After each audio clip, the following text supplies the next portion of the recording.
Hey YouTube, what's going on? It's Seth, and in today's video I'm going to be covering everything you need to know in order to set up a simple but successful diet plan.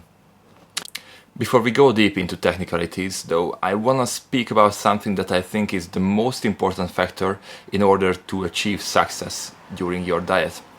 And this is going to be consistency. An okay diet that you can stick to for a long period of time will always beat a perfect one that is so hard that you are going to just quit it after a week. Find a way that you can enjoy and research for food options as well that you can actually enjoy, and don't just start eating rice with broccoli and chicken because someone said that that's the best way to do it, or don't just start running every single morning if you hate running. There are a vast amount of choices in terms of training and diet as well, so just take your time and find a way that you can actually enjoy, and I can guarantee to you that you are going to be much more consistent and much more successful during your diet. Of course, there are a couple of requirements that you need to meet in order to achieve results, but the execution of these are pretty flexible. Also, you need to keep in mind that this is a marathon, not a sprint, so make sure not to take a jump start and then burn out after the first 100 meters, but just make consistent, manageable choices and just slowly work towards your goals. For this reason, I truly believe in flexible dieting, and I don't only believe in it, I know that it works, since this is what I've been using during my contest prep and all the time when I've been dieting as well. And I can guarantee to you that it's gonna make your life much easier. So just forget all the bro science, the misconceptions, the diet plans, keto, fasting, all of it. Just clear your mind and just listen to this one rule, because this is the single most important rule that you need to keep in mind in order to achieve your results during your diet.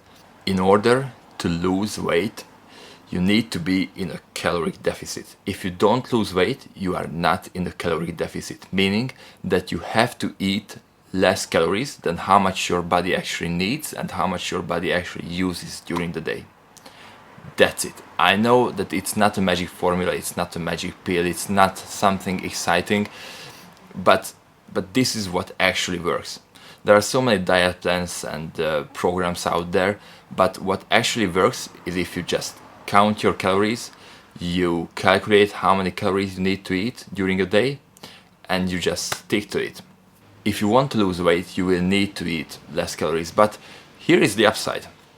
This actually means that what matters is not your food choices.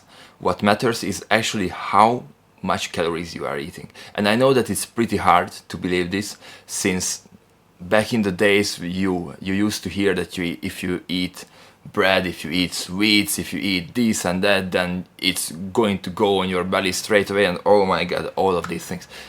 None of it is true. The only thing that matters is calories. It doesn't matter if you are eating 50 calories of bread or 50 calories of chocolate. It's going to be only 50 calories and your body is going to burn it pretty much the same way. It's not going to matter in terms of your weight loss. Of course, there are differences in thermogenesis, but we are not going to go that deep and scientific into this subject.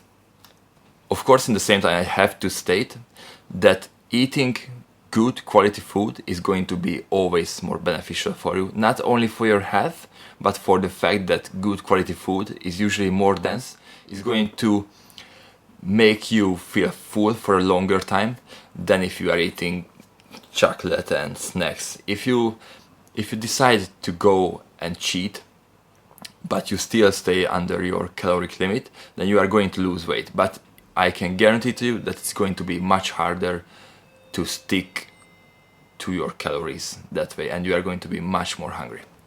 So how do you actually know how many calories you need to eat?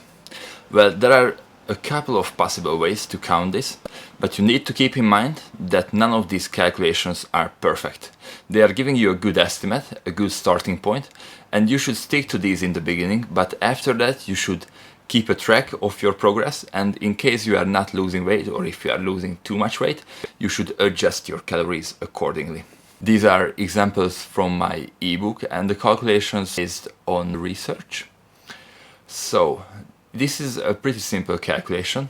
First of all, you need to count your base metabolic rate. This is just the amount of calories that your body would use if you would not do any activities during the day. So let's say if you would just sleep.